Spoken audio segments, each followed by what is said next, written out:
ಎಲ್ರಿಗೂ ನಮಸ್ತೆ. ಸೊ ಬೇಗ ಬೇಗ ವಿಷಯಕ್ಕೆ ಬಂದ್ಬಿಡ್ತೀನಿ.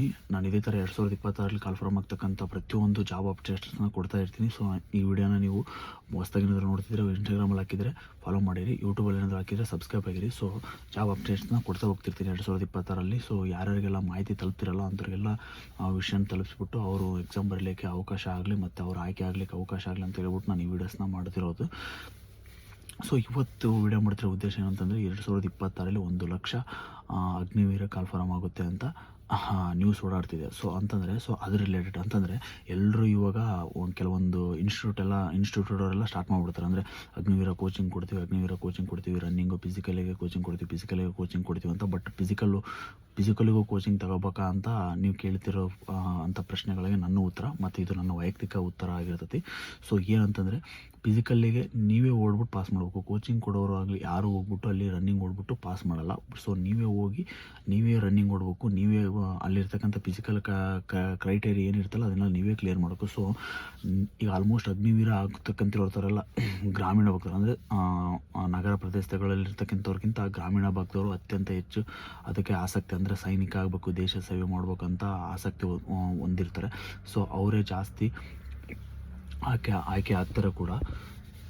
ಸೊ ಹಂಗಾಗಿ ನೀವು ನಿಮ್ಮ ಮನೇಲಿ ಸಿಗ್ತಕ್ಕಂಥ ನ್ಯಾಚುರಲಾಗಿ ಕಾಳುಗಳೇನಿರುತ್ತಲ್ಲ, ದ್ವಿದಳ ಧಾನ್ಯಗಳು, ಅದೇ ಕಾಳುಗಳಂದರೆ ಮಡಿಕೆ ಕಾಳಾಗಿರ್ಬೋದು, ಶೇಂಗಾ, ಮತ್ತು ಸ್ವಲ್ಪ ದುಡ್ಡಿದ್ರೆ ಗೋಡಂಬಿ ಮತ್ತು ದ್ರಾಕ್ಷಿ ಇವನ್ನ ತಗೊಂಡು ಡೈಲಿ ತಿನ್ನೋದು. ಮತ್ತು ಮೊಟ್ಟೆ ಅದು ವೈಟ್ ಇರ್ತೈತಲ್ಲ ಅದನ್ನು ತಿನ್ನೋದು, 1-2-3 ಮೊಟ್ಟೆ ತಿನ್ನೋದು. ಬೆಳಗ್ಗೆ ಎದ್ಬಿಟ್ಟು ನಿಮ್ದು ಎಲ್ಲಿ ಅವಕಾಶ ಸಿಗುತ್ತೆ ಅಲ್ಲೇ ಇಂತಲೇ ಓಡ್ಬೇಕಂತಿಲ್ಲ. ಅಥವಾ ನಮ್ಮದು ಹಳ್ಳಿ ಇದೆ, ನಾವು ಓಡೋಕ್ಕಾಗ್ತಿಲ್ಲ, ನಮ್ದು ಗ್ರೌಂಡ್ ಇಲ್ಲ, ನಾವು ಕೋಚಿಂಗ್ ಹೋಗ್ಬೇಕಂತಂದು ಏನಿಲ್ಲ, ನೀವು ಇರ್ತಕ್ಕಂಥ ರೋಡ್ ಸೈಡ್ ಆಗಿರ್ಬೋದು, ಇಲ್ಲಂದಪ್ಪ ಅಂದ್ರೆ ನಿಮ್ದು ಏನಾದರೂ ಬಿದ್ದಿರ್ತಕ್ಕಂಥ ಪ್ರದೇಶಗಳಿರ್ತಾವಲ್ಲ, ಹೊಲ ಜಮೀನು, ಇಂತಲ್ಲಿ ಬೇಕಾದ್ರೂ ಓಡ್ಬಿಟ್ಟು ನೀವು ಡೈಲಿ ಬೆಳಗ್ಗೆ ಎದ್ಬಿಟ್ಟು 5:30 ಹಂಗೆ ಎದ್ಬಿಟ್ಟು ನಿಮ್ಮದು ಒಂದು ಮೈಂಡ್ ಸೆಟ್ ಇಟ್ಕೊಂಡು ರನ್ನಿಂಗ್ ಪ್ರಾಕ್ಟೀಸ್ ಮಾಡಿ, ಫಿಸಿಕಲ್ ಪ್ರಾಕ್ಟೀಸ್ ಮಾಡಿ. ಸೊ ಎಕ್ಸಾಮ್ ಏನಂತ ಡಿಫಿಕಲ್ಟ್ ಇರಲ್ಲ. ಸ್ವಲ್ಪ ಪ್ರೀವಿಯಸ್ ಇಯರ್ ಕ್ವಶನ್ ಪೇಪರ್ನ ನೋಡ್ಕೊಂಡು ಸ್ವಲ್ಪ ಅದ್ರ ರಿಲೇಟೆಡು ಓದ್ಲಿಕ್ಕೆ ಸ್ಟಾರ್ಟ್ ಮಾಡಿ. ಸೊ 100% ಎಕ್ಸಾಮ್ ಕ್ಲಿಯರ್ ಆಗ್ತೈತಿ. ನೀವು ಅಗ್ನಿವೀರ ಆಗ್ತೀರ. ಸುಮ್ಮನೆ ಹೋಗ್ಬಿಟ್ಟು ದುಂದು ವೆಚ್ಚ ಮಾಡಿಬಿಟ್ಟು ಯಾರೋ ಕೋಚಿಂಗ್ ಕೊಡ್ತಾರೆ ಫಿಸಿಕಲಿಗೆ ಅಂತಂದು ಹೇಳ್ಬಿಟ್ಟು ಹೋಗ್ಬಿಟ್ಟು ಅಡ್ಮಿಷನ್ ಮಾಡಿಸಿ, ಸೊ ಅಲ್ಲಿ ಓದಿ ಅಡ್ಮಿಷನ್ ಮಾಡಿಸಿದ್ರೆ ಅಷ್ಟೇ ನಾವು ಸೆಲೆಕ್ಷನ್ ಆಗ್ತೀವಿ ಅನ್ನೋದೊಂದು ಮೈಂಡ್ ಸೆಟ್ ಇಟ್ಕೊಂಡು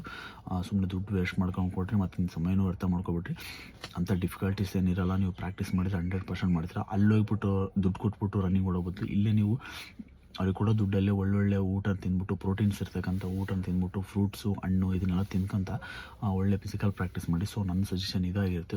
ಸುಮ್ಮನೆ ಈಗ ನೋಟಿಫಿಕೇಷನ್ಸ್ ಆಗಿದ ತಕ್ಷಣ ಸುಮಾರು ಕೋಚಿಂಗ್ ಎಲ್ಲ ಇದು ಕೋಚಿಂಗ್ ಇನ್ಸ್ಟಿಟ್ಯೂಟ್ಗಳೆಲ್ಲ ಸ್ಟಾರ್ಟ್ ಆಗಿಬಿಡ್ತಾವೆ. ಸೊ ನಮ್ಮಲ್ಲಿ ಕೋಚಿಂಗ್ ಕೊಡ್ತೀವಿ, ನಮ್ಮಲ್ಲಿ ಅಷ್ಟು ಜನ ಸೆಲೆಕ್ಷನ್ ಮಾಡಿದ್ವಿ, ಇಷ್ಟು ಜನ ಸೆಲೆಕ್ಷನ್ ಮಾಡಿದ್ವಿ ಹಂಗಂತ. ಬಟ್ ಮಾಡಿರ್ಬೋದೇನೋ ಗೊತ್ತಿಲ್ಲ. ಬಟ್ ನೀವು ನಾನು ಹೋಗ್ಬೇಡಿ ಅಂತ ಹೇಳ್ತಿಲ್ಲ, ನಿಮ್ಮಲ್ಲಿ ಏನೋ ಆರ್ಥಿಕವಾಗಿ ಚೆನ್ನಾಗಿದ್ರೆ ಹೋಗ್ರಿ. ಬಟ್ ಎಲ್ಲರೂ ಹೋಗ್ತಾರೆ, ನಾವು ಹೋಗ್ಬೇಕು ಅಷ್ಟೇ, ನಾವು ಹೋಗಿದ್ರೆ ಅಷ್ಟೇ ಸೆಲೆಕ್ಷನ್ ಆಗ್ತೀವಿ ಅನ್ನೋದೊಂದು ಮೈಂಡ್ ಸೆಟ್ಟಿಂದ ತೆಗೆದಾಕ್ರಿ. ಸೊ ಅಗ್ನಿವೀರಾಗೆ ಎಷ್ಟು ಏಜ್ ಇರಬೇಕಂತ ನೀವೆಲ್ಲರೂ ಮೆಸೇಜ್ ಹಾಕಿದ್ರಿ. ಸೊ ಅದಕ್ಕೆ ಹೇಳ್ತಿದ್ದೀನಿ, 1,00,000 ಅಗ್ನಿವೀರ ಕಾಲ್ಫಾರಮ್ ಆಗುತ್ತೆ. ಗಮನದಲ್ಲಿಟ್ಟು ಕೇಳ್ಕೊಳ್ರಿ. ನೀವೀಗೇನಾದ್ರು 10th ಏನಾದರೂ ಕಂಪ್ಲೀಟ್ ಆಗಿದ್ರೆ, ಸೊ ನಿಮ್ಮದು ವಯಸ್ಸು ಬಂದುಬಿಟ್ಟು 17 ವರ್ಷದಿಂದ 21 ವರ್ಷ. ಈ ಸರ್ತಿ 23 ವರ್ಷದವರೆಗೂ ಮಾಡ್ಬೇಕಂತ ಚಿಂತನೆ ಮಾಡ್ತಿದ್ದಾರಂತೆ. ಸೊ 23 ವರ್ಷವರೆಗೆ ಆದರೆ 23 ವರ್ಷ ಇರೋನು ಕೂಡ ಯು ಕ್ಯಾನ್ ಎಲಿಜಿಬಲ್. ಸೊ ಹಂಗಾಗಿ ನೀವೇನಾದರೂ ಮಾಡ್ತಿದ್ರೆ ನಿಮ್ಮ ದೈಹಿಕವಾಗಿಯೂ ಚೆನ್ನಾಗಿರ್ತಾರೆ. ಅಂದರೆ ಇವಾಗ ಕಾಲ್ಫಾರಮ್ ಆಗೋವರೆಗೂ ಕಾಯೋದಲ್ಲ. ಸೊ ಯಾವಾಗಾದರೂ ಕಾಲ್ಫಾರಮ್ ಆಗಲಿ ಈಗಲಿಂದನೇ ನೀವು, ಅಂದರೆ ನೀವು ಅದೇ ಜಾಬ್ ತಗೋಬೇಕಂತ ಏನಾದರೂ ಮೈಂಡ್ ಸೆಟ್ ಏನಾದರೂ ಮಾಡ್ಕೊಂಡಿದ್ರೆ, ಸೊ ಈಗಲಿಂದನೇ ನೀವು ನಿಮ್ಮ ಪ್ರಿಪ್ರೇಷನ್ಸ್ನ ಸ್ಟಾರ್ಟ್ ಮಾಡಿ. ಮತ್ತು ಡೈಲಿ ರನ್ನಿಂಗ್ ಓಡೋದು, ಎಕ್ಸಸೈಸ್ ಮಾಡೋದು, ಒಟ್ಟು ಫಿಸಿಕಲ್ ಫಿಟ್ನೆಸ್ ಕಡೆಗೆ ಜಾಸ್ತಿ ಗಮನ ಕೊಡಿ. ಸೊ ಸೈನಿಕರು ಯಾರೆಲ್ಲ ಆಗ್ಬೇಕು ಅಂದ್ಕೊಂಡಿರ್ತಾರೆ ಅವರು ಎಕ್ಸಾಮ್ಗಿಂತ ದೈಹಿಕ ಸಾಮರ್ಥ್ಯದ ಕಡೆಗೆ ಹೆಚ್ಚು ಗಮನ ಕೊಡಬೇಕಾಗುತ್ತೆ. ಯಾಕಂದರೆ ಇದು ಅದೇ ಥರ ಇದು ದೈಹಿಕವಾಗಿ ಮಾಡ್ತಕ್ಕಂಥ ಕೆಲಸ ಆಗಿರೋದ್ರಿಂದ ಸೈನ್ಯಕ್ಕೆ ಸೇರ್ಬೇಕು ಅಂದ್ಕೊಂಡಿರಲ್ಲ, ಸ್ವಲ್ಪ ಫಿಸಿಕಲಿ ಫಿಟ್ನೆಸ್ ಆಗಿರೋದ್ರ ಕಡೆ ಗಮನ ಕೊಡ್ಬಿಟ್ಟು. ಸೊ ನೀವು ಕೋಚಿಂಗ್ ಹೋಗಿಲ್ಲ ಅಂದ್ರೂ ನೀವೇ ವೈಯಕ್ತಿಕವಾಗಿ ಮಾಡಿಕೊಂಡು ಎಕ್ಸಾಮ್ ಕ್ಲಿಯರ್ ಮಾಡ್ಕೋಬೋದು. ಸೊ ಆ ಥರ ಸುಮಾರು ಎಕ್ಸಾಮು ಕ್ಲಿಯರ್ ಮಾಡಿರ್ತಕ್ಕಂಥ ಹುಡುಗರಿದ್ದಾರೆ. ಗ್ರಾಮೀಣ ಭಾಗದಲ್ಲೇ ಓದ್ಕೊಂಡು ಅಲ್ಲೇ ಫಿಸಿಕಲ್ ರನ್ನಿಂಗ್ ಎಲ್ಲ ಪ್ರಾಕ್ಟೀಸ್ ಮಾಡ್ಕೊಂಡು ಎಕ್ಸಾಮ್ ಕ್ಲಿಯರ್ ಮಾಡ್ಕೊಂಡ್ರೆ ಸುಮಾರು ಜನ ಹುಡುಗರಿದ್ದಾರೆ. ಸೊ ನೀವು ಕೋಚಿಂಗ್ ಇವಾಗ ಒಂಥರ ಬಿಸ್ನೆಸ್ ಥರ ಆಗಿದೆ. ಸೊ ಯಾವುದಾದ್ರೂ ಕೆಲವೊಬ್ಬರು ನೋಡಿರಿ, ಆರ್ಮಿ ಟ್ರೈನಿಂಗ್ ಕೊಡ್ತೀವಿ, ಅದು ಮಾಡ್ತೀವಿ, ಇದು ಮಾಡ್ತಿರ್ತೀವಿ ಒಂಥರ. ಅವರೇನೇ ಆರ್ಮಿ ಫಿಸಿಕಲ್ ಪಾಸ್ ಮಾಡಿರ್ತಾರೆ ಇಲ್ಲ, ಅಥವಾ ಆರ್ಮಿ ಎಕ್ಸಾಮ್ ಆದರೂ ಪಾಸ್ ಮಾಡಿರ್ತಾರೆ ಇಲ್ಲ. ಇನ್ನು ಕೆಲವೊಬ್ಬರು ಗೌರ್ಮೆಂಟ್ ಇನ್ಸ್ಟಿಟ್ಯೂಟ್ ನಡೆಸ್ತೀವಿ, ನಿಮ್ಮ ಗೌರ್ಮೆಂಟ್ PDF ಕೊಡ್ತೀವಿ, ನೋಟ್ಸ್ ಕೊಡ್ತೀವಿ, ನಾವೇ ಮಾಡಿದ್ದು, ಅದು ಕೊಡ್ತೀವಿ, ಇದು ಕೊಡ್ತೀವಿ, ಅಷ್ಟು ದುಡ್ಡಾಗ್ರಿ ಇಷ್ಟು ದುಡ್ಡಾಗ್ರಿ.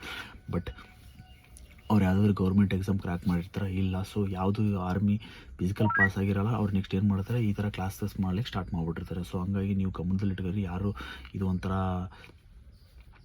ಬಿಸ್ನೆಸ್ಗೆ ನೀವು ಒಳಗಾಗಕ್ಕೆ ಹೋಗ್ಬೇಡ್ರಿ. ಸೊ ನೀವು ಗಮನ ಇಟ್ಟು ಶ್ರದ್ಧೆಯಿಂದ ಊರಲ್ಲೇ ನೀವೆಲ್ಲಿ ಯಾವ ಸ್ಥಳದಲ್ಲಿ ಇರ್ತೀರೋ ಅದೇ ಸ್ಥಳದಲ್ಲಿ ನಾನು ಮಾಡೇ ಮಾಡ್ತೀನಿ. ಫಿಸಿಕಲ್ ಹೋಗಿಲ್ಲ ಅಂದ್ರೂ ನಾನು ರನ್ನಿಂಗ್ ಪಾಸ್ ಮಾಡೇ ಮಾಡ್ತೀನಿ, ಎಕ್ಸಾಮ್ ಕ್ಲಿಯರ್ ಮಾಡೇ ಮಾಡ್ತೀನಿ, ನಾನು ಓಡ್ತೀನಿ ಇಷ್ಟು ನಿಮಿಷದಲ್ಲಿ ಅಂತಂದು ನೀವು ಮೈಂಡ್ ಸೆಟ್ ಮಾಡಿಕೊಂಡು ಚೆನ್ನಾಗಿರೋ ಊಟ ತಿಂದ್ಬಿಟ್ಟು ಓಡ್ಲಿಕ್ಕೆ ಪ್ರಾಕ್ಟೀಸ್ ಮಾಡಿರಿ. ಹಳ್ಳಿ ಹುಡುಗರಿಗೆ ಅದು ಫಿಸಿಕಲ್ ಲೆಕ್ಕನೇ ಅಲ್ಲ, ನಿಜವಾಗ್ಲೂ ಲೆಕ್ಕನೇ ಅಲ್ಲ. ನೀವು ಮನಸ್ಸು ಮಾಡ್ಬೇಕಷ್ಟೇ. ಇದೇ ಥರ ವೀಡಿಯೋಸ್ನ ಮಾಡ್ತಿರ್ತೀನಿ. ನಿಮ್ಗೆ ಏನಾದರೂ ನೀಡಿದರೆ ಸಬ್ಸ್ಕ್ರೈಬ್ ಆಗಿರಿ, ಇಲ್ಲಾಂದರೆ ಸ್ಕಿಪ್ ಮಾಡಿರಿ.